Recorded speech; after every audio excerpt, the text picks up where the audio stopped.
Hello people, today we are going to start our video session. So this will be my first video and the topic which we are going to cover today is tenses.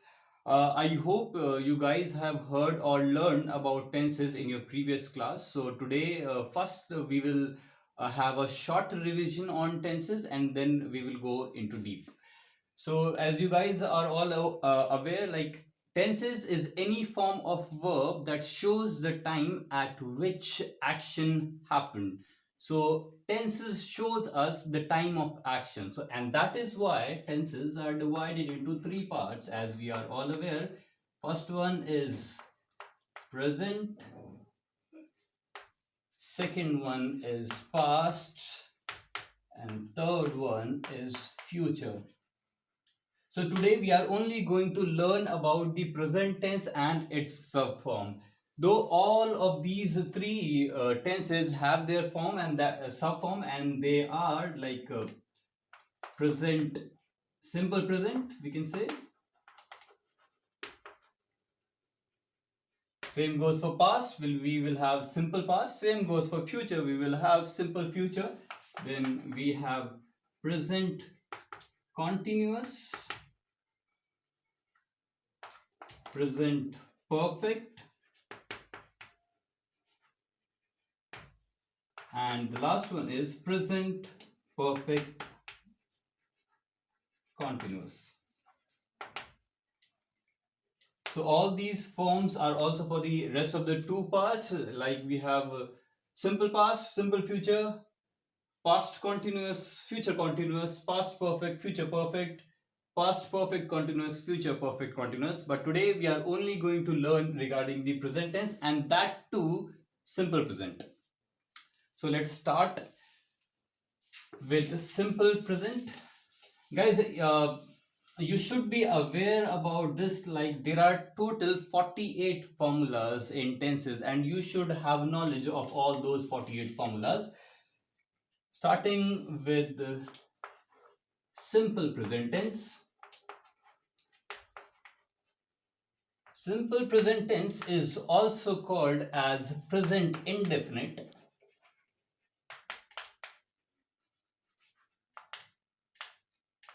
Okay, we called it as a present indefinite because there are certain actions which are obvious and they do happen regularly, and that is why this form of present tense is also called as present indefinite, and that's the reason we take regular action in this. Apart from regular action, we also take irregular action. I will give you the examples of all these. Then we have habits, and we have universal truth. So if I talk about regular action, is like I come here daily.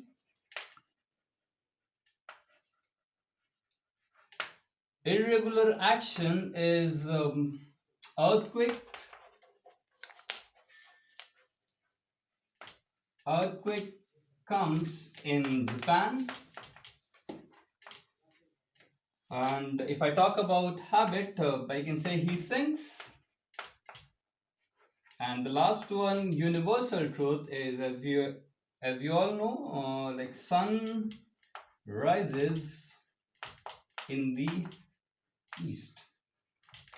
So these are certain actions which come under simple present or present indefinite because they are the regular action or regular or habits or the universal truth. Apart from these actions, there are certain actions which do comes in this present simple present or present indefinite, and they are like the commentary you heard in cricket, or you can say any of the event which is going to happen in future. If I take the examples of the commentary, it is like Sachin hits the ball and off it goes for the boundary. So this sentence is of simple present tense. Or you can also say, if you had seen the headlines in the newspaper, they are also of simple present tense. For example, PM signs a deal. And if there is any event which is going to happen, a planned event which is going to happen near future, that will also be considered in simple present tense. Okay, so these are all type of action which is there in the simple present tense. So let's now move towards, I hope you guys have understood this. Now let's move towards the formula of simple present tense. So as I told you earlier, there are total 48 formulas. The reason there are total 48 formulas, because we have three forms, and every form, every three part, present, past and future, is being subdivided into its simple present, past, sorry, simple present, present continuous, present perfect and present perfect continuous.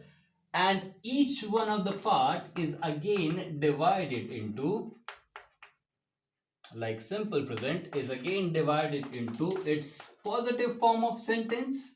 I'm making a positive sign for positive, or we can say it as affirmative as well.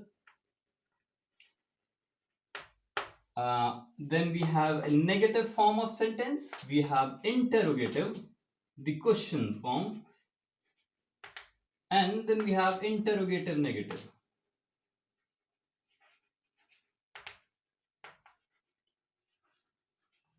So when we add on all these forms, then there will be total 48 formulas in the tenses. So let's take first thing first. We will go with the affirmative sentence, the formula of the affirmative sentence of simple present or present indefinite. So I hope guys, you guys are aware about that a sentence consists of three parts, and that is subject, verb and object. We call it as agreement also, because it gives to the agreement to the subject, which includes the verbs as well.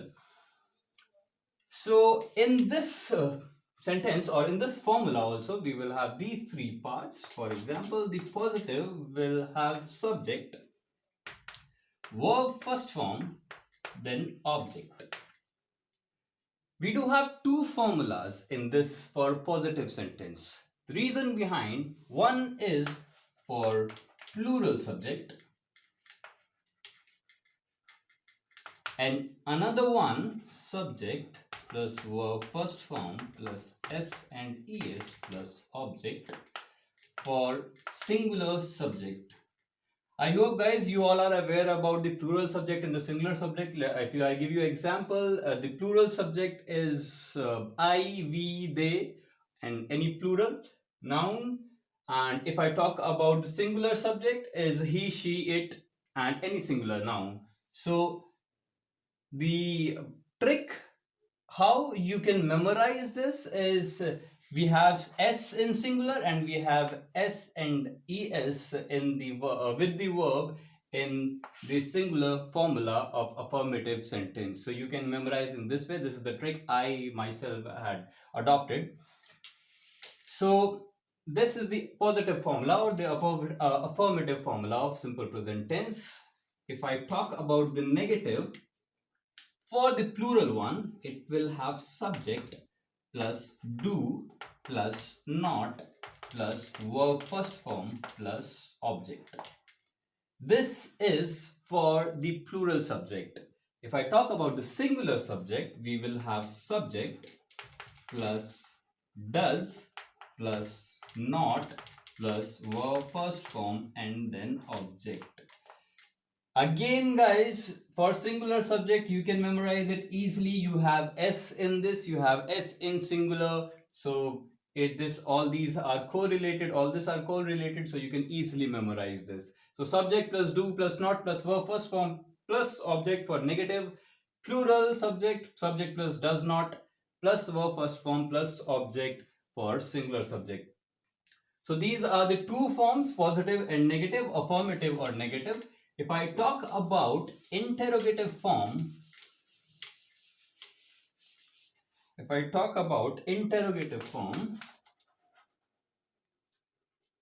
okay, I'll talk about the use of S and ES at the end of this video. That is also really important. After completing all these formulas, I will get back to the use of S and ES. Okay, so in interrogative sentence, we can use do plus subject plus verb first form plus object. Okay, guys, I had seen this part, like a lot of student has a problem in interrogative sentence, that where to use this helping verb. So let me tell you, we have two kinds of two form of interrogative sentence. The first one is with the helping verb, and the second one is with the WH family. Okay, so we had written for negative, we had written its subject plus do plus not plus verb first form plus object. Okay, you can actually learn this by this means that you just have to put this do in front of subject, and the rest of the part will remain the same. If you have any problem in this, you just have to put this do, the helping verb, in front of the subject, and the rest of the part will remain the same. There will be no change in rest of the part. You just have to take out do from here and put it in front of the subject. So that's again a sort of trick.